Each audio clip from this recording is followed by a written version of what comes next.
Amém, queridos? Podem abrir a Bíblia de vocês lá no livro de 2 Reis, o segundo livro aos Reis, no capítulo 4. Nós vamos fazer uma leitura aqui. É um pouquinho extenso o texto, são 31 versículos, mas vai ser importante para a compreensão da mensagem de hoje. Amém? Podemos ler? Diz assim, começando no versículo 8, 2 Reis, capítulo 4, no versículo 8. Certo dia, Eliseu foi a Sunem, onde uma mulher rica insistiu que ele fosse tomar uma refeição em sua casa. Depois disso, sempre que passava por ali, ele parava para uma refeição.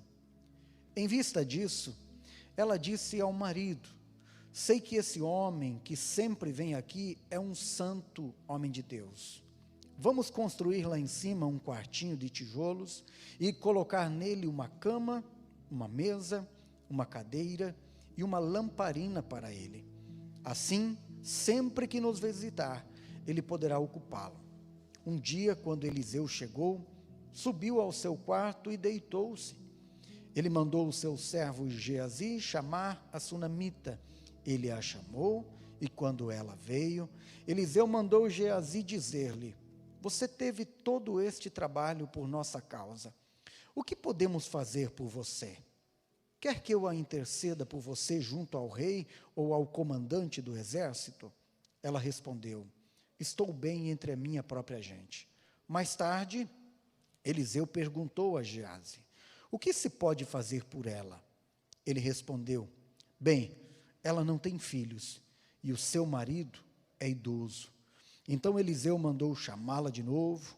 Geazi a chamou, ela veio até a porta, e ele disse: por volta desta época, no ano que vem, você estará com um filho nos braços. Ela contestou: não, meu senhor, não iludas a tua serva, ó homem de Deus. Mas como Eliseu lhe dissera, a mulher engravidou, e no ano seguinte, por volta daquela mesma época, deu à luz um filho. O menino cresceu, e certo dia foi encontrar-se com seu pai, que estava com os ceifeiros. De repente, ele começou a chamar o pai, gritando: ai, minha cabeça, ai, minha cabeça. O pai disse a um servo: leve-o para a mãe dele. O servo o pegou e o levou à mãe. O menino ficou no colo dela até o meio-dia e morreu. Ela subiu no quarto do homem de Deus, deitou o menino na cama, saiu e fechou a porta. Ela chamou o marido e disse: preciso de um servo e de uma jumenta para ir falar com o homem de Deus. Vou e volto logo.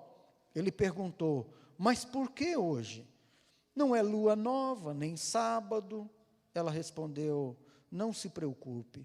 Ela mandou selar a jumenta e disse ao servo: vamos rápido, só pare quando eu mandar.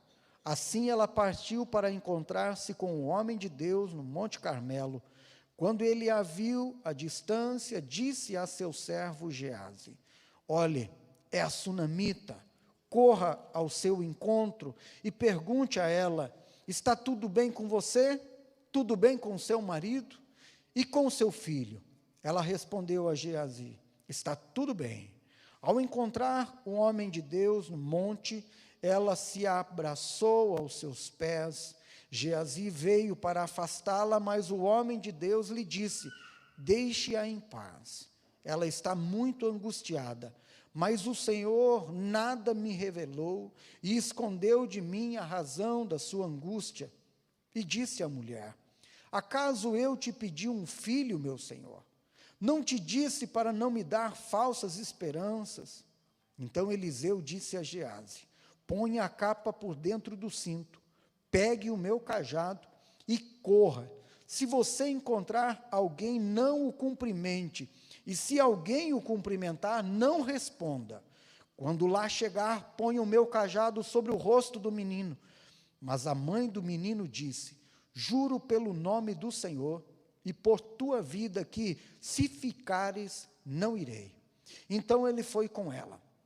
Geazi chegou primeiro e pôs o cajado sobre o rosto do menino, mas ele não falou nem reagiu.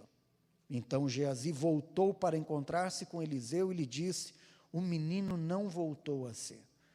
Quando Eliseu chegou à casa, lá estava um menino morto, estendido na cama. Ele entrou, fechou a porta e orou ao Senhor. Depois deitou-se sobre o menino, boca a boca, olhos com olhos, mãos com mãos. Enquanto se debruçava sobre ele, o corpo do menino ia se aquecendo. Eliseu levantou-se e começou a andar pelo quarto, depois subiu na cama e debruçou-se mais uma vez sobre ele.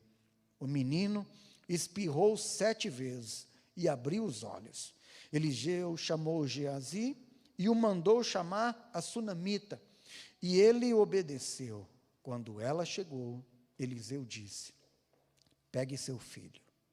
Ela entrou, prostrou-se a seus pés, curvando-se até o chão, então pegou o filho e saiu. Até aqui a história. Puxa, essa história, ela é bem emblemática. Começa de uma maneira, tem um enredo diferente, tem um desfecho que poderia ser trágico, porém termina sendo ainda algo glorioso, algo maravilhoso, e nós terminamos vendo um milagre grande acontecendo.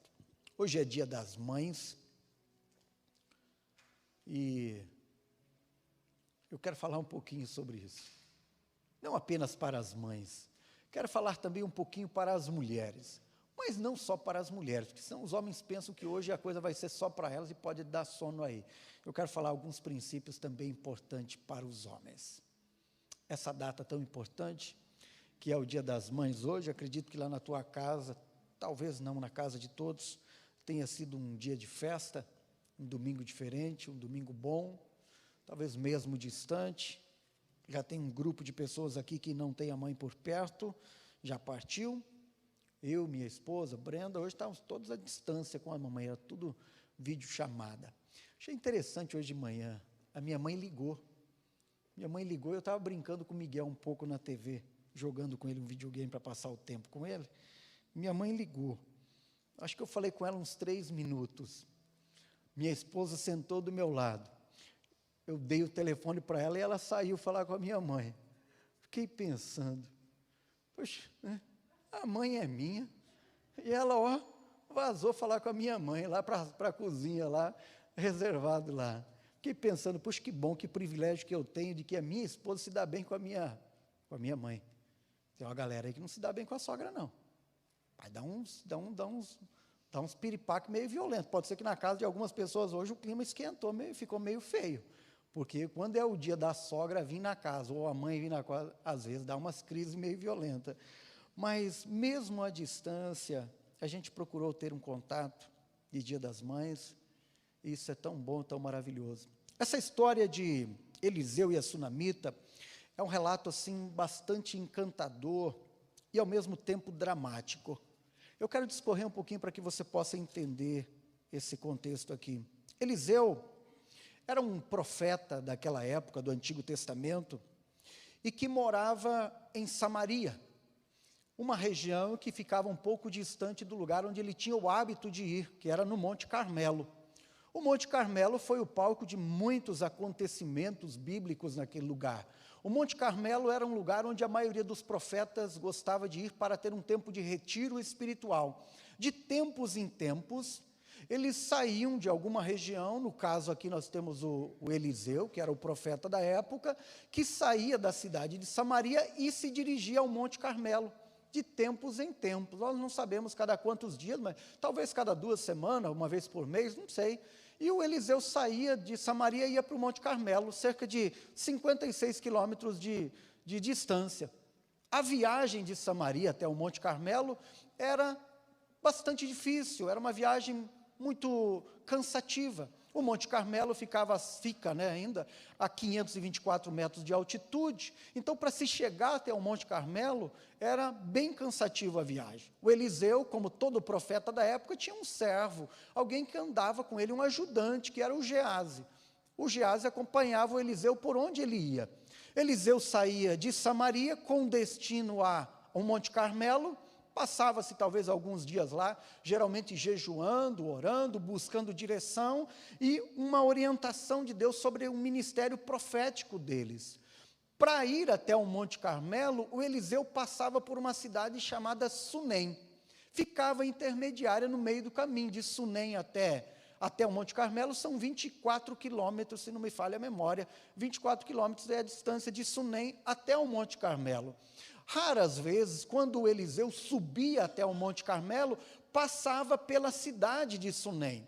A cidade de Sunem era uma cidade muito rica, muito próspera, uma cidade muito conhecida, mas apesar de ser muito rica e próspera, a cidade não se deu conta de que em tempo passava por ali um profeta do perfil de Eliseu, que era um homem de extrema relevância no Antigo Testamento. E a cidade de Sunem não se dá conta que tem um profeta que passa de vez em quando por ali e que vai até o Monte Carmelo. Mas uma mulher observou, percebeu e viu, atentou-se, que de vez em quando passava um homem por ali, um profeta, um homem de Deus.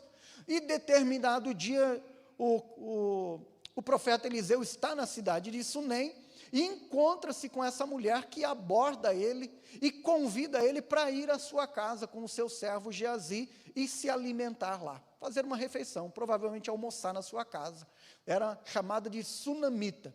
Não é o nome dela, é apenas a localização, o lugar geográfico, porque ela mora em Sunem. A Bíblia não destaca o nome dela, apenas chama ela de Sunamita, porque ela mora na cidade de Sunem. Ela aborda aborda o profeta Eliseu e convida ele e o servo para ir até a sua casa almoçar. Provavelmente ela nem falou com Eliseu, porque não era característico da época um profeta se aproximar ou se dirigir a uma mulher, principalmente casada, solteira ainda mais. Então, geralmente se dirigia ao servo do profeta, falava-se com ele, dava-se a palavra, dizia o que queria e levava-se até o profeta. E assim, o Eliseu achou que era algo legal, interessante para ele, bom, e ele decidiu ir à casa da Sunamita, e almoçou lá, comeram lá.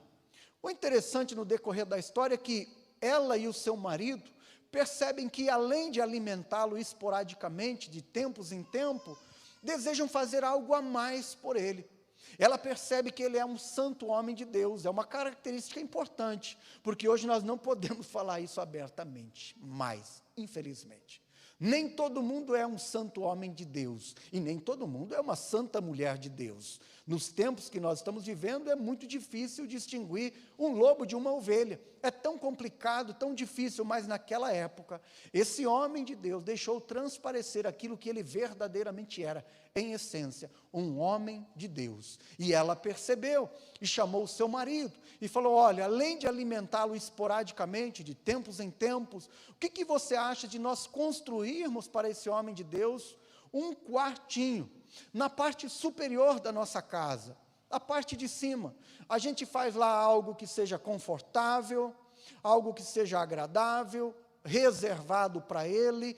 Quando ele passar por aqui, indo para o Monte Carmelo ou voltando, ele pode parar em nossa casa, ele pode dormir aqui, descansar aqui, vamos colocar uma mesinha, uma escrivaninha, ele pode estudar, fazer as orações dele reservado, e esse homem de Deus pode ficar em nossa casa. Foi algo maravilhoso, porque ela é uma mulher de visão, ela percebeu que um homem de Deus precisava de um auxílio, de algo especial, e ela se dispôs com o seu marido a fazer algo em favor desse homem. É interessante que ela percebeu, não percebeu, mas ela tinha um amor especial por ele, um zelo, um dom chamado de hospitalidade, e decidiu fazer algo especial para esse homem de Deus. De tempos em tempos, ele vem à casa dela, come, descansa e prossegue o seu caminho. Um dia Eliseu está deitado, e ele percebe que ele tem uma dívida de gratidão com essa Sunamita, pelo que ela fez por eles. A chama, ou melhor, pede que o servo dele chame a mulher, dá um recado para ela, dizendo, olha, o que eu posso fazer por você? Como uma gratidão por tudo aquilo que você tem feito por nós. O que eu posso retribuir? O que eu posso fazer por você? Para pagar, de alguma maneira, dar algo para você, pelo que você tem feito por nós. Quer que eu interceda ao rei? Quer que eu faça alguma coisa? E ela é enfática em dizer, olha, eu não preciso de nada. Ela era rica, extremamente rica. Ela falou, eu não tenho necessidade de nada, não me falta nada, eu estou bem. Como que se ela estivesse dizendo assim, olha, está tudo tranquilo, está tudo em paz, eu não preciso de nada. E tudo bem, o Geazi, o servo, despede ela retorna para o seu aposento, para a sua casa, a parte de dentro, já que o acesso ao quarto dele geralmente ficava pelo lado de fora da casa, e não pelo lado interno, ela volta para casa. Mas o servo de Eliseu fez uma observação, estava atento, e fez uma observação que fez toda a diferença. Ele falou para Eliseu, olha, tem um detalhe, tem uma coisa. Eu percebi que, por mais que ela seja rica, por mais que ela seja uma mulher importante, diga que não tenha falta de nada, está tudo bem, mas eu percebi que ela não tem filho. E eu percebi também que o marido dela já é idoso.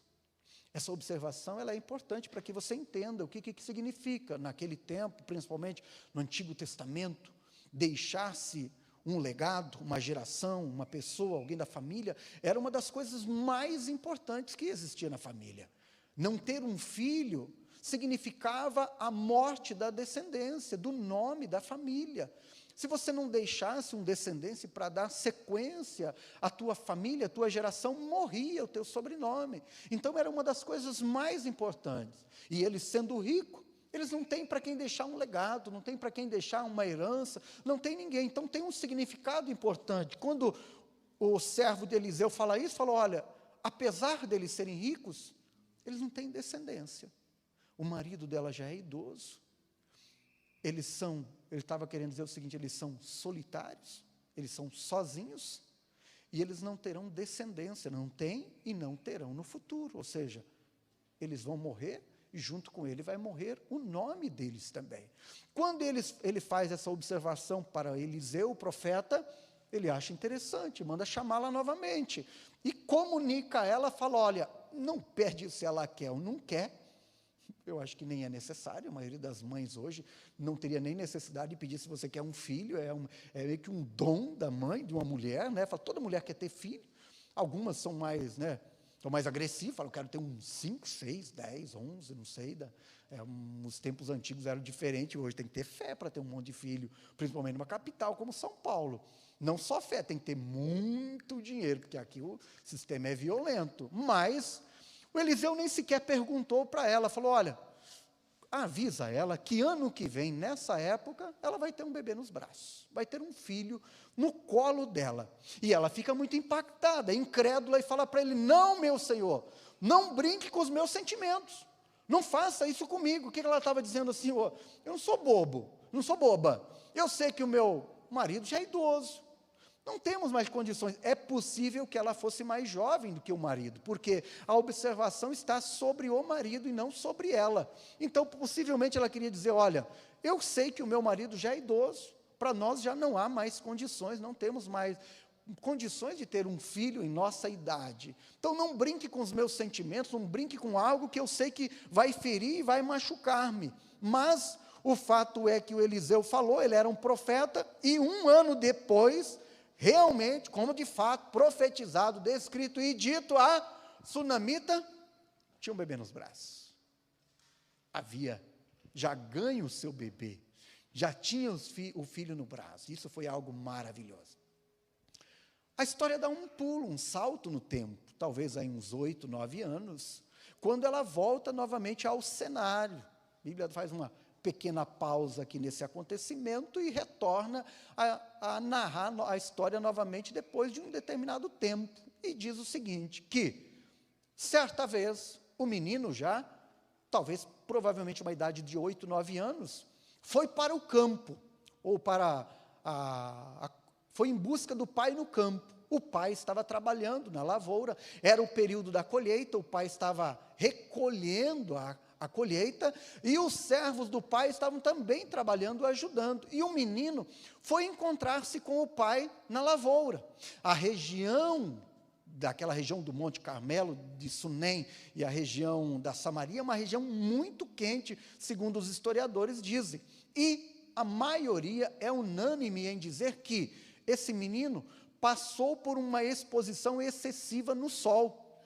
E por causa disso ele teve insolação. E a insolação gerou nele uma dor de cabeça muito forte, ao ponto de ele gritar para o pai e dizer que ele tem muita dor de cabeça. O pai pede aos servos, talvez não dá muito crédito ao que está acontecendo, mas principalmente por ser a época da colheita, era um período mais importante para o pai, porque a colheita não é como hoje, mecanizada, tudo muito rápido. Naquele tempo se demorava demais, de repente estava colhendo, e o tempo se formava para a chuva, perdia-se tudo, então trabalhava-se contra o tempo e o relógio, para recolher-se muito rapidamente, porque era muito lento a colheita. E o pai, talvez motivado por isso, falou aos servos: olha, leva o meu filho para a mãe dele. E os servos fizeram, levaram para a mãe. Provavelmente, ainda, conforme diz o relato, era o período da manhã. O menino chega em casa com os servos, entregam para a mãe, ao colo da mãe, ele fica no colo da mãe, provavelmente a mãe fez chá, cuidou desse filho até o meio-dia, quando veio a constatação de que essa criança morreu no colo da sua mãe. Aqui começa a narração da história, da segunda parte que eu quero que você entenda, e que eu quero discorrer aqui sobre alguns pontos logo mais. Aqui começa uma história muito dramática. Quando esse menino morre no colo da mãe, a mãe faz uma coisa que seria errado para a época, mas ela quebrou uma lei do Antigo Testamento, e o profeta quebrou uma lei também. Ela pega o corpo do seu filho, sobe até o terraço, sobe no quarto que pertence ao profeta, que era inviolável, não podia se subir. Ela sobe até o quarto do profeta com o corpo do seu filho, no horário do meio-dia, pega o corpo dele, põe na cama do profeta e contamina o ambiente. Não apenas o ambiente, ela está contaminada porque o filho está morto, ela contamina o ambiente, contamina a cama, colocando um corpo morto sobre a cama do profeta. E deixa o menino deitado. Provavelmente fecha a porta do quarto e sai rapidamente, vai ao encontro do marido e diz para o marido: olha, eu preciso de um cavalo e de um servo. Prepare o cavalo, que eu vou atrás do profeta, eu preciso falar com o profeta, eu preciso encontrar o profeta lá no Monte Carmelo, 24 quilômetros de distância. O marido não sabe o que está acontecendo, questiona ela, fala: mas por quê? Qual o motivo? Qual a necessidade hoje, justo agora, nesse horário? Não é lua nova, não é o tempo, não é, o que você quer fazer lá? E ela simplesmente não entra em detalhes, fala: eu quero só o cavalo e um servo, me dê e pronto. Fala para o servo: vá em direção ao profeta, não pare no caminho, e ela pega o cavalo e vaza na presença do profeta. 24 quilômetros, ela deve ter durado pelo menos aí 1h30, 2 horas no lombo de um cavalo, e foi ao encontro do profeta. De longe o profeta vê do Monte Carmelo, ele visualiza a mulher chegando, e fala para o servo dele, fala: é a sunamita. É a sunamita. O servo se adianta, vai à frente para abordar ela, para que ela não chegue no profeta, e pede para ela: está tudo bem, está tudo tranquilo? Ela fala: está tudo bem. E segue viagem até os pés do profeta. Quando ela chega diante do profeta, ela se dobra no chão, se prostra no chão, agarra nas pernas dele, desesperada. O servo quer tirar ela dos pés do profeta, o profeta fala: não tira, porque a mulher está angustiada, a mulher está num momento difícil, aconteceu alguma coisa. E aqui ficou uma frase muito importante na minha cabeça hoje, quando o profeta falou assim: e Deus não me revelou o que foi que aconteceu com ela. E ele diz assim: Deus escondeu de mim o que foi que aconteceu com ela, deixe que ela fale. E ela fala a história, talvez, e o profeta se adianta, antes de saber o que está acontecendo, falou: está tudo bem com o teu marido, teu filho, tua casa. E o profeta já desconfia, fala: olha, pega o meu cajado, vai para a casa dela, chega lá, põe o meu cajado sobre o rosto do menino, já desconfiado de que alguma coisa está acontecendo. E mandou na frente, o servo foi. Quando ela fala para ele, ele fala: olha, já foi o servo, beleza. Mas é interessante que ela fala assim para ele, grudada nas pernas dele, fala assim: olha, eu não saio daqui até que você vá também. Eu não saio daqui. Se você não for, eu não vou também. Eu vou ficar até aqui, até que você saia daqui e vá à minha casa. E o Eliseu entendeu que a situação era grave, foi com ela também. O servo chegou primeiro, chegou lá, o filho está morto, nada aconteceu, veio e comunica ao profeta, fala, está morto, não ressuscitou, o profeta entra, a mulher não vai, porque ela não pode entrar no quarto do profeta, e ele sobe sozinho ao quarto, manda o servo sair, começa a orar intensamente por aquele menino, deita-se sobre o colo do menino, quebra a lei do Antigo Testamento, que o profeta agora também entrou num lugar contaminado, e também se toca e se deita sobre um cadáver. Mais grave do que tocar, ele ainda deita-se sobre o menino. Ele fica na mesma posição deitada do menino, perna com perna, mãos com mãos, cabeça com cabeça e boca com boca. E começa a respirar na boca do menino para esquentar o corpo dessa criança, na intenção de fazer ele ressuscitar. Ele faz isso várias vezes, vai esquentando o corpo do menino, orando intensamente, até que o menino tosse 7 vezes e volta à vida. Obrigado. Voltou à vida. E aí ele chama o servo, fala, chama a mãe. Chamou a mãe.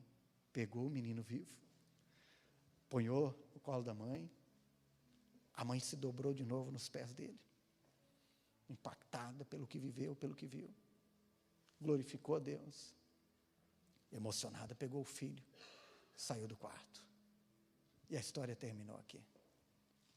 Quero discorrer sobre algumas coisas importantes nessa história, porque ela é muito impactante. Queria falar sobre algumas atitudes dessa mulher. Uma atitude dela que me deixou impressionado. Marca aí. Primeira atitude que me deixou impressionado. Ela não permitiu que a situação saísse do controle e não se desesperou com a morte do filho. Essa é uma mulher impressionante. Ela não se desesperou quando a situação saiu do controle e não deixou que a morte do filho abalasse ela de tal maneira que ela não fosse em busca de ajuda. Sabe, isso é um segredo de uma mãe, de uma mulher, não permitir que determinadas situações saiam do controle e que você fique desesperada e não encontre uma solução. Eu não sei como que é lá na tua casa, mas lá em casa de vez em quando o clima fica quente. A minha esposa fala, nossa, hoje está difícil aqui com meu filho, ele tem um gênio forte, ele é animado, ele fala o dia inteiro, ele fala, hoje eu estou agitado. Quando ele fala assim que ele está agitado, meu Deus, misericórdia. Nossa, ele fala, pai, hoje eu estou agitado.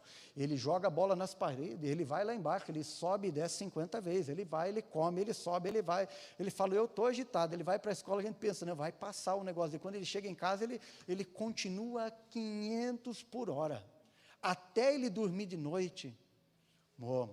Quando eu vejo ele dormir de noite, eu falo, meu Deus, graças a Deus, Jesus, misericórdia. E às vezes lá em casa fica quente, fica difícil. E eu falo para minha esposa, calma, não vamos perder o controle, vamos tomar conta da situação. E às vezes ela fala para mim, calma, você não fala para mim ter calma? Fala, agora você tenha calma. Eu falo, hoje o negócio está punk. Daí ela fala, você tem que ter calma. Sabe, essa mulher me deixa impactada porque ela não permitiu que aquela situação saísse do controle. E você como mãe muitas vezes não teve isso também? Quantas situações já saíram do controle na tua casa? E quando o bebê nasce e é pequeno, eu não imagino que uma criança pode fazer o que faz. Deixar todo mundo acordado, sem dormir, irritadíssimo. E os maridos, então, ficam doidos, porque a mulher não tem tempo para nada, vive descabelada, tudo desarrumada, nunca mais passou uma maquiagem, cheirando leite, fralda, cebola e alho. E é só beber, a única coisa que eu falo, beber para cá, beber para lá. Acabou o tempo do marido. O marido olha e fala, nem adianta, filho, nem adianta. Daqui talvez 6 meses, 1 ano, a gente volta a conversar de novo, chegar perto um do outro, fala, nem adianta, se você pensar, já vai chorar. E não fica irritado? Quantas vezes a situação não sai do controle, e ela nos deixa impactado porque, olha só, o filho morreu. Ao invés de ela se descabelar e se desesperar, que é o natural, que provavelmente nós todos faríamos, ela não permitiu que a situação saísse do controle, nem se desesperou com a morte do filho. E o que ela fez? Fé em Deus e confiança de que se ela ia ao profeta, o profeta iria reverter aquela situação que havia se estabelecido sobre a casa dela. Então ela, em vez de se desesperar, ela agiu com fé. Falou, se eu for ao profeta, eu creio, eu confio que esse profeta vai reverter essa situação. E o sangue frio dela foi importante para que ela resolvesse aquele momento, aquela situação. Ela, quando vai ao marido, não fala nada para o marido, também não fala mais nada ao servo. E outra coisa que me chama a atenção é o quê? Que ela soube o quê? Administrar e conduzir aquela situação até que ela fosse resolvida. Eu falo para muita gente, quando as coisas estão difíceis, falo, cara, não consegue resolver? Administra a situação, administra o problema, administra a situação, até que você encontre uma solução, até que você entenda como que você vai resolver. E esse é um segredo de uma mãe, administrar muitas vezes, administrar a casa, administrar os filhos, administrar a família, administrar um lar, administrar quando as coisas não estão boas, administrar quando tudo está difícil, administrar quando está complicado. E eu quero chamar a atenção para você aqui sobre duas coisas importantes que eu destaquei aqui sobre a sabedoria dessa mulher. Primeiro, ela não falou do seu problema para ninguém. Ela não falou do seu problema para as pessoas erradas. E a segunda coisa, ela soube administrar os problemas da sua casa. Primeira coisa, ela não falou do seu problema para as pessoas erradas. Ela não disse ao marido, não disse ao servo e nem disse a ninguém. O que adianta você falar dos teus problemas para as pessoas erradas? Me diga, me diga. O que adianta desabafar na internet? O que adianta colocar no Facebook, no Instagram? Ou o que adianta mandar uma corrente para alguém? O que adianta você falar dos teus problemas para as pessoas erradas? O que adianta você mostrar uma ferida para quem não sabe curar? De que adianta você mostrar um ferimento para quem não tem o remédio para curar uma ferida tua? Então ela pensou, meu marido não vai ajudar. Por quê? Porque ele está na colheita. Além de não ajudar, eu vou atrapalhar a colheita. Eu também não vou falar aos servos, porque os servos vão espalhar a conversa. Sunem vai ficar sabendo. E também não vou falar para o servo do profeta, porque ele também não vai poder me ajudar. Eu vou direto aonde? Na fonte. No lugar certo, na hora certa. E a segunda coisa que ela fez foi o quê? Administrar o problema da sua casa. Hoje a maioria das pessoas, ao invés de administrarem os problemas da sua casa, elas revelam os problemas da sua casa. Esse é um segredo para que você tenha uma casa sob controle.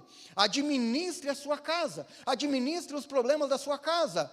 Tem mulher que vai no cabeleireiro, puxa vida, despeja tudo para o cabeleireiro. Não sei se vocês viram que esses dias que aconteceu aqui em São Paulo, eu já falei, da mulher que morava sozinha, uma senhora viúva, uma professora aposentada, muito bem de vida, e que começou a ir ao cabeleireiro na época da pandemia, 1 ano e meio foi ao cabeleireiro, e pegou muita confiança com a cabeleireira, contou da vida, falou dos filhos, da história, foi falando, a cabeleireira esperta, foi pedindo coisas chaves, importantes, tá. A cabeleireira e o comparsa mataram a velha. Pegaram o celular dela, começaram a mandar mensagem para a filha, falaram que a mãe está tudo bem, tudo tranquilo, foi meses, até que os filhos descobriram os erros ortográficos, a mãe, pai, descobriu-se que até hoje não acharam o corpo da mãe, lá na região como é que é lá? Aqui tem a nossa igreja lá, hein?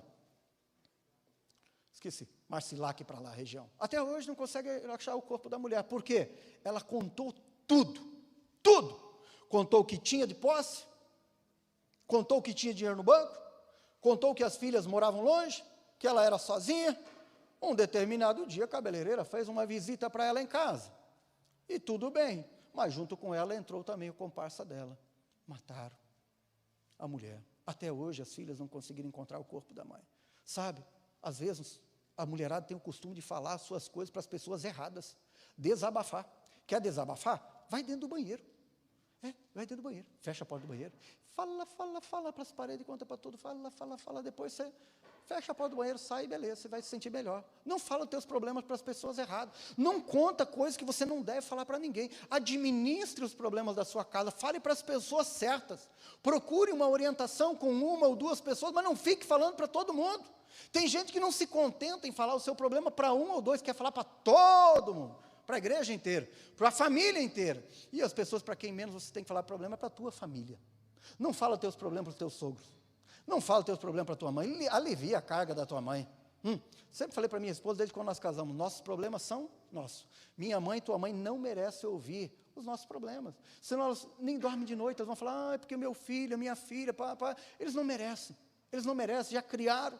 educaram, entregaram no altar, agora eles têm expectativa de que ele ou ela está vivendo feliz, e nós temos que aprender a administrar os nossos problemas.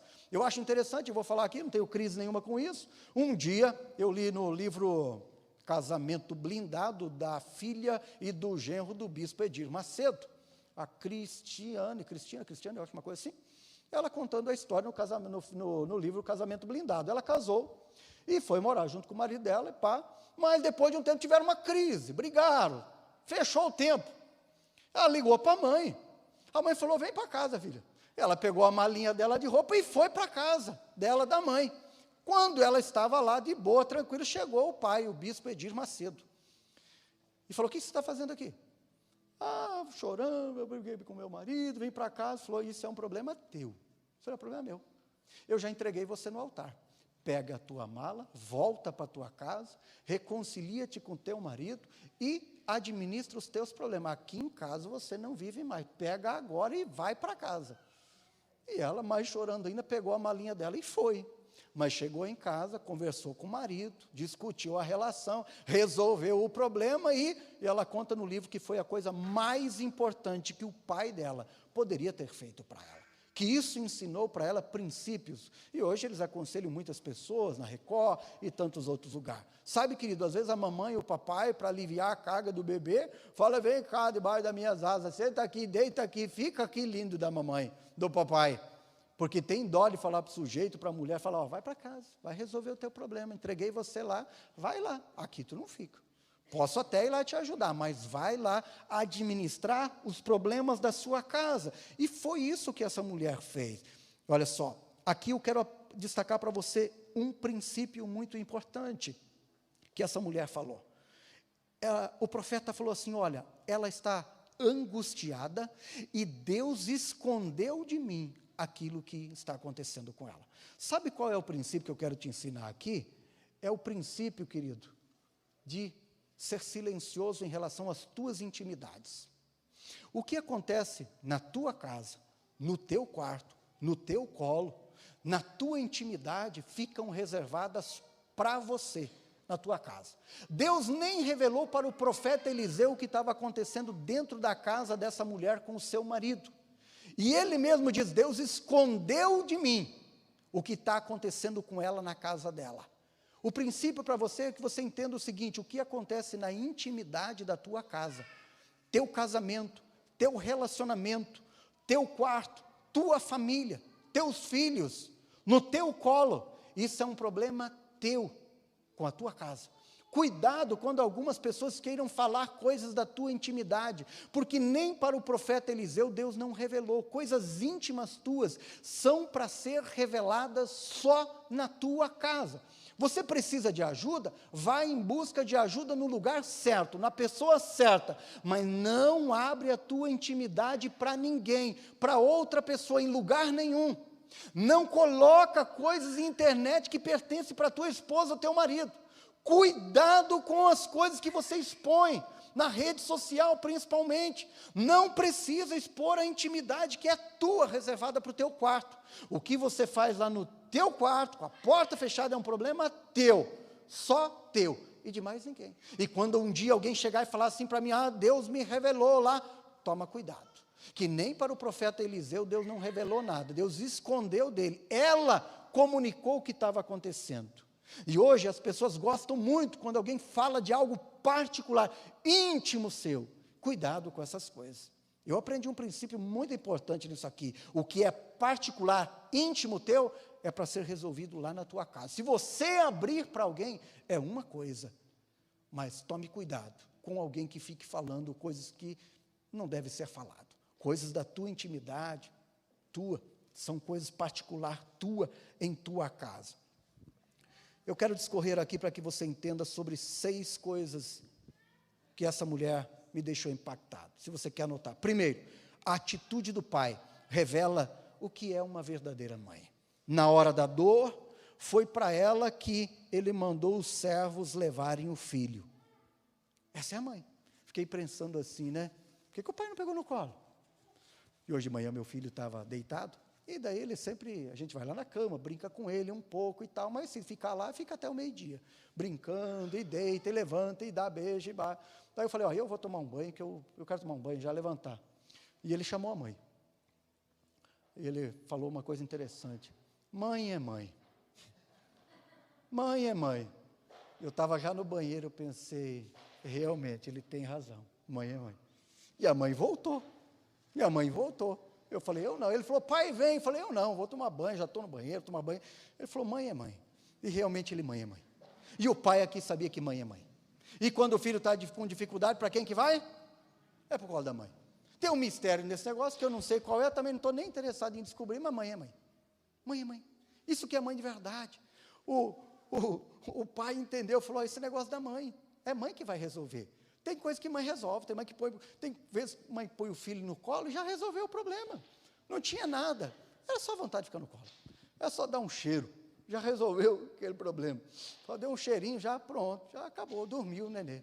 No colo de ninguém não dorme, no colo do pai não dorme, no colo da mãe, capota, dorme.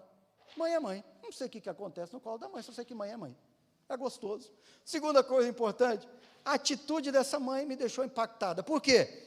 Ela andou 50 quilômetros no lombo de um cavalo, desesperada em busca de ajuda. O que ela revela? O que uma mãe está disposta a fazer por um filho.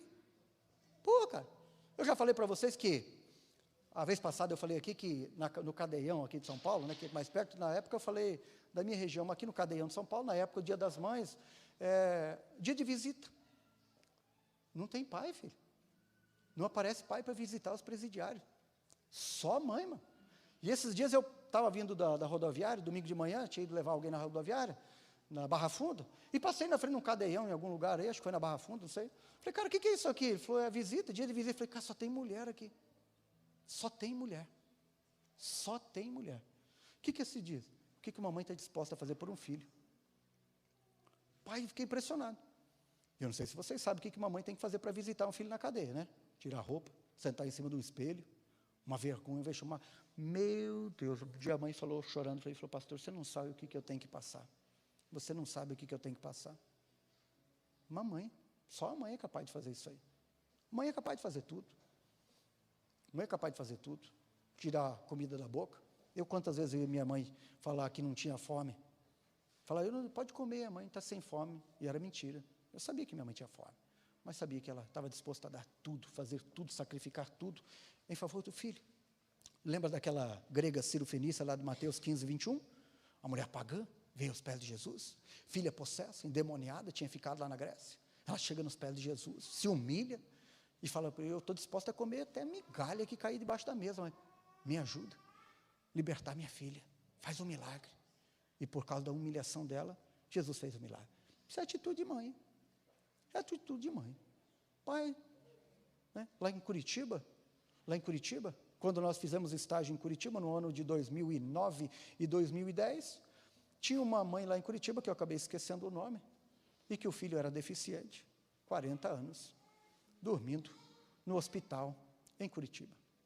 Não deixava, como é que era o nome daquela irmã lá em Curitiba, que dormia com o filho no hospital, que era deficiente? Esqueci. Não permitia ninguém dormir no hospital. Ela passou a vida inteira no hospital dormindo com o filho. Era deficiente, tinha problema. Todo mundo olhava, da igreja olhava, ficava muito impactado em ver o que aquela mãe tinha capacidade de fazer. Isso é mãe. Terceiro lugar, a sabedoria dessa mãe, porque ela foi em busca de ajuda e só falou do problema dela para quem realmente poderia ajudar. Agora me diz uma coisa, para quem que você fala os teus problemas quando você tem dificuldade em casa? Conta para todo mundo? Para os vizinhos? Para a cidade? No metrô? No busão? Na internet? Sabe, essa mulher me deixou impactado, porque ela tem um problema, e ela era tão sábia que ela falou, eu vou em quem tem condições de resolver o meu problema, só falar para eles. E é isso que nós temos que aprender, um princípio para a nossa vida. Está com um problema? Vai no lugar certo. Não conta para ninguém, não fala nada, faz que nem ela, cumprimentou, fala, está tudo bem, vira as costas e goodbye, my love. Fala nada, não precisa dar explicação, não precisa dizer, não é porque pediu, você tem que trazer o relatório. Fica quieto, não abre determinadas coisas, não fala determinadas coisas para os outros, fala, lá em casa nós estamos passando por um problema financeiro, estamos falidos. Fala fala nada, fica quieto, administra com a tua família. Se precisa de ajuda, vai na fonte, no lugar certo, abre para o pastor, para o líder, abre para alguém, pede ajuda, nunca fique sofrendo sozinho. Mas tome cuidado para quem você abre os teus problemas. E aí, uma pergunta retórica, para quem que você fala? Para quem você vai pedir ajuda quando você está com dificuldade? É uma pergunta retórica. Em quarto lugar, essa mulher pegou a direção certa. O que ela fez? Ela não abandonou a casa dela, não tinha um problema lá na casa dela? Não tinha uma dificuldade, não tinha uma morte? Em vez dela pegar a direção contrária e falar, vou embora daqui, deixa que se vire. O que ela fez? O caminho certo, a direção certa. Ela falou, o profeta está lá, é lá que eu vou. É a direção certa. Ela não foi para o boteco encher a cara, ela não foi para a boate, ela não foi pegar um contato na rede social, ela não foi trocar de marido ou mulher quando tem problema, porque a maioria das pessoas fazem isso quando estão com crise, falam, vamos dar uma saída por fora, afogar as mágoas, vamos fazer um contatinho. O que ela fez? Foi em busca de solução. Sabe, é um princípio que nós temos que aprender para a nossa vida. Porque na hora, quando nós estamos com um problema, pegamos o caminho errado, ela pegou o caminho certo, falou, o profeta está no Monte Carmelo, é lá no Monte Carmelo que eu vou falar com o profeta, ele vai resolver a minha situação. Ela foi em quem tinha uma direção, uma palavra de Deus para a sua vida. Sabe, às vezes, muita gente se aconselha comigo, e eles falam que comete um erro por algo bobo, um lapso, por não pensar direito, por falta de um conselho, por fracassar, cometer um erro. Se tivesse pensado, pegado a direção certa, o caminho correto, não tinha sofrido. E foi o que essa mulher fez. Então, quando você passar uma dificuldade, pegue o caminho correto e nunca o caminho errado. Em quinto lugar, essa mãe também é, assim como aquela grega, ela é o quê? Persistente e determinada. O que foi que ela falou para o profeta? Eu só saio daqui quando você for. Se você não for, eu também não vou. Isso é persistência e determinação. Você tem problema com os teus filhos, não tem? Todos nós temos. Eu oro pelo meu, oro pelos teus, oro por vocês. Eu sei, vai chegar a fase, a adolescência, a juventude, dá umas crises, umas dificuldades, um momento delicado, parece que uns blackout na mente deles, né? Eu já lidei com um jovem que, meu Deus, foi cada situação difícil, cada situação complicada, situação delicada. Você precisa ser o quê? Persistente e determinado. Se você desanimar, falar, eu vou entregar os pontos, é nada, querido, luta pela sua casa. Os filhos são herança do Senhor, você é apenas um administrador, um mordomo, alguém que Deus confiou, luta pela tua família, luta pelo teu lar. O casamento está difícil, luta pelo casamento. Filho está difícil, luta pelo filho. Teus filhos ainda não estão aos pés de Jesus? Você tem uma responsabilidade muito grande. Os teus filhos ainda não estão no caminho de Cristo? Você tem uma responsabilidade muito grande. Você precisa de orientação. Você precisa de uma palavra de Deus para saber como tira o teu filho da morte para levar ele para a vida. Seja determinado, e seja também persistente. Fala, eu não vou entregar os meus filhos para as mãos do inimigo. Eu não vou perder meus filhos. Eu vou ganhar meus filhos. Vou conquistar meus filhos. Eu vou ganhar minha casa, vou ganhar minha família. E para encerrar essa palavra aqui, em último lugar, essa mulher é importante porque ela não aceitou o destino do seu filho e da sua casa. Ela não aceitou o destino. O filho morreu? O que faz com o filho morto? O que faz? Enterra. Não é isso que tem que fazer? Mas o que ela fez? Ela não aceitou o destino do filho e da casa dela. Sabe por que muitas vezes as coisas estão difíceis em nossa casa, família tua? Você já aceitou o destino. Fala, isso mesmo, não dá mais. Já foi. Eu não amo mais, eu não quero mais, eu não fui mais. Já foi, chega, acabou. Não aceite o destino. Primeira coisa que você tem que entender. Não aceite o destino da sua casa, da sua família, do seu lar. Não aceite. Falei, eu não aceito. Foi isso que essa mulher falou, eu não aceito o destino do meu filho. Se Deus me deu um filho fora de tempo, temporâneo, eu vou atrás do profeta. Foi ele que deu, foi ele que falou, ele vai resolver o problema. Então, ela foi em busca de quem podia ajudar. Você quer reconquistar a tua casa? Você quer ganhar a tua família? Você quer um milagre na tua casa? Não aceite o destino da tua casa. Pode estar em crise, pode estar o céu desabando, não aceite o destino. Se posicione e fale, eu não aceito Eu vou me posicionar, eu vou mudar essa realidade, eu vou ao profeta, eu vou à casa de Deus, eu vou ao lugar de oração, eu vou me empenhar, eu vou na direção correta, eu vou no lugar certo, mas eu não aceito o destino que está estabelecido para minha casa, e eu vou mudar a realidade da minha família. Amém? Amém? Por favor, fique de pé.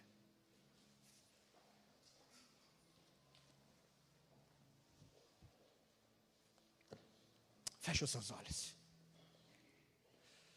Eu percebo que há algumas pessoas aqui que estão passando por lutas. Feche os seus olhos, por favor. Só para você não desconcentrar. Enquanto eu vou pregando aqui, agora que você está sem máscara, eu vejo o rosto de muitas pessoas aqui. E eu percebo que há algumas pessoas aqui que estão com dificuldade.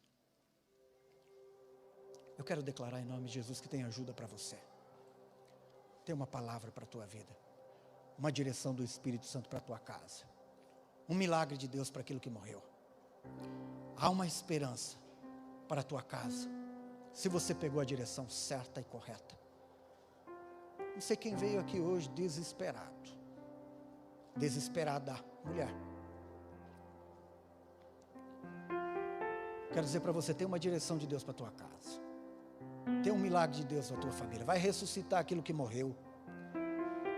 Vai ressuscitar aquilo que está morto. Aquilo que Deus deu para você. Deus vai ressuscitar. Eu não sei o que é que você está passando. Eu não sei qual é o teu problema. Eu não sei qual é a tua dor, tua dificuldade. Eu não sei o que faleceu lá na tua casa, que você deixou. Mas em nome de Jesus eu quero declarar que o mesmo Deus de Eliseu é o mesmo Deus que eu sirvo e que você serve, capaz de fazer um milagre ontem, hoje e eternamente. Eu não sei o que morreu, pode ser que a esperança morreu, pode ser que a alegria faleceu, pode ser que a expectativa já foi embora há muito tempo. E hoje Jesus trouxe você aqui para dizer que há esperança. Se Deus entrar nesse caminho, se você se posicionar, se você disser a Ele, eu não saio daqui, como disse o Jacó, lá em Peniel, falou, não vai sair daqui até que você me abençoe, não te largo, não te deixo, não vai embora. É o momento de você se posicionar com Deus, e dizer para Ele, falar, Senhor meu Deus, eu te apresento a minha causa, minha casa, meus filhos, minha família, meu casamento, meu lar, minhas finanças. Eu te apresento o que morreu dentro de mim, o que secou no meu coração.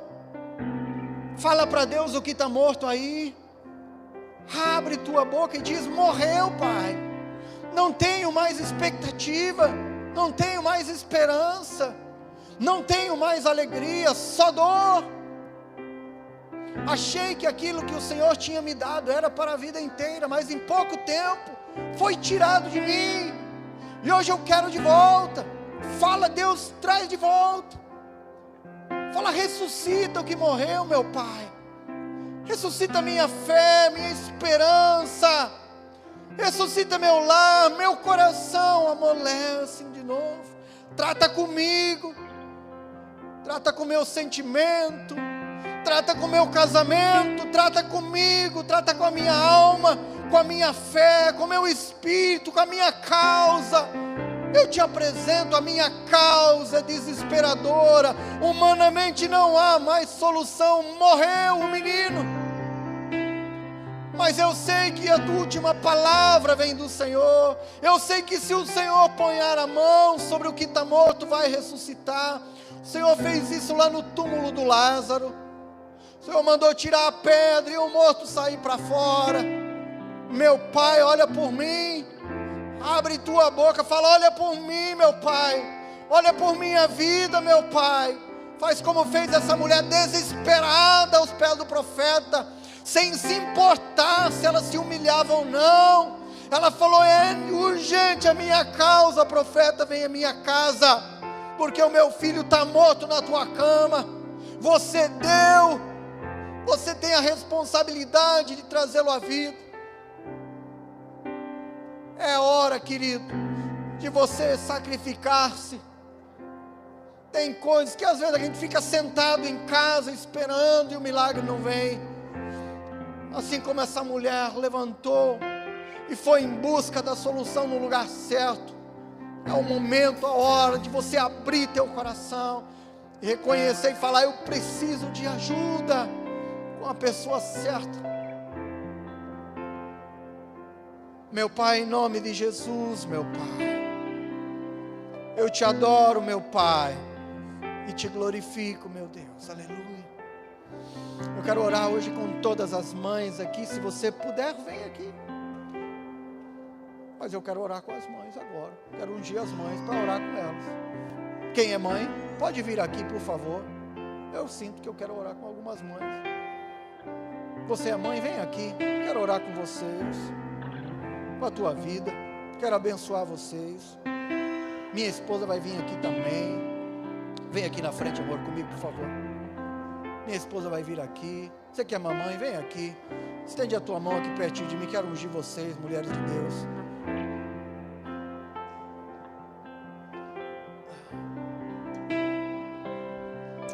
Vem aqui. Eu sei que nem sempre as coisas são fáceis para vocês. Eu sei. Olhando para minha mãe, eu sei o sacrifício que ela fez. Minha esposa, sei os sacrifícios que ela faz. E sei que vocês também fazem sacrifício. Sei que tem dias que a luta é grande. Tem dias que as coisas não são fáceis. Tem dias que vocês não têm ninguém para falar, como a Sunamita. Tem dias que as coisas estão complicadas. Tem dias que está difícil demais. Tem dias que vocês estão sozinhas, solitárias. Tem dias que não é fácil. Tem noites em claro. Tem vezes que não é fácil. Pai, em nome de Jesus, eu te glorifico por cada uma destas mulheres, destas mães que estão aqui. Eu quero te pedir sobre elas um espírito de sabedoria. Desce sobre elas com um espírito de sabedoria, um espírito de graça, de favor do Senhor.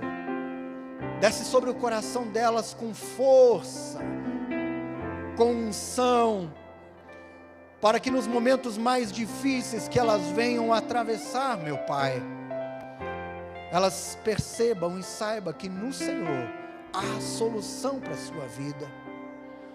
Meu Pai, oculta elas, seus filhos, suas descendências, sua prole, suas crianças. Livra eles das mãos do inimigo nosso, daquele que a tua palavra diz que veio para roubar, matar e destruir. Livra eles, meu Pai, das mãos do inimigo. Livra o coração das nossas crianças, especialmente das meninas, meu Pai, desse mundo tenebroso. Livra o coração das nossas crianças, que o maligno, que o pedófilo, que o álcool, que a maconha, que a cocaína, que a prostituição não se aproxime das nossas crianças. Livra elas, Pai, desse mundo maldito, entregue nas mãos de Satanás. Livra as nossas crianças do abuso, do bullying, da pornografia. Livra as nossas crianças da maldade, da agressão. Livra as nossas meninas, Pai, para que em nome de Jesus, quando elas chegarem à idade adulta, chegarem o momento em que elas vão encontrar o homem da sua vida, um homem de Deus surgido dentro da igreja, dos pés do Senhor, possa ser o homem da vida delas, que vai amar, cuidar, vai zelar por elas. Espírito Santo, cuida das nossas crianças, dessa igreja, dessa cidade, nessa sociedade. Há milhares de crianças nas ruas pedindo esmola, comida, nos viadutos dormindo. Meu Deus, tenha misericórdia de um país tão rico e ao mesmo tempo tão desigual, tão mal com as nossas crianças. Em nome de Jesus, abençoa a tua igreja, para que o fruto dessas mulheres seja bênção mais e mais. Profetas na casa de Deus, mulheres de Deus, homens de Deus, que o Senhor os separe, consagre, e que essas mulheres sejam mulheres de oração, de intercessão, que dobram o joelho em favor dos seus filhos, que não aceitem o mal pelo bem, que não se conformem com a injustiça desse tempo, que não se conformem com a maldade do mundo, com aquilo que é errado, que a sociedade diz que é certo. Meu Deus, ajuda elas a serem uma mulher de Deus, uma mãe forte, uma esposa amada, cuidada pelos seus maridos, sustentada no seu lar, abraçada quando necessário. Meu Pai, em nome de Jesus, sustenta, guarda o coração, a pureza, a dignidade delas, que elas sejam profetas dentro da sua casa, como aquela mulher do quarto de oração, intercessoras da sua casa, que não se rendam, não entreguem os seus filhos de mão beijada, mas que elas sejam persistentes, determinadas, meu Pai, a instituírem o reino de Deus na sua casa. Eu oro pelo seu sentimento, pelo valor que elas têm, porque o mundo não dá valor, mas o Senhor, nós e a tua igreja damos valor. Obrigado pela vida delas, porque elas emprestaram o seu ventre ao Senhor para gerar um fruto para o Senhor. A tua palavra diz que os filhos são herança tua, e elas emprestaram aquilo que é mais precioso delas para gerar uma herança para o Senhor. Obrigado pelo dom, Pai, de mãe, porque não basta gerar, tem que ser mãe, e elas são mais do que isso. E eu te agradeço pela minha esposa, pelo filho que está dentro dela, pela minha mãe, pela minha sogra, e por muitas mulheres que cuidaram, zelaram e que oram por minha vida. Eu abençoo cada uma dessas mulheres, em nome do Senhor Jesus. Em nome de Jesus eu te abençoo também, Cláudia. Em nome de Jesus, eu te abençoo. Amém?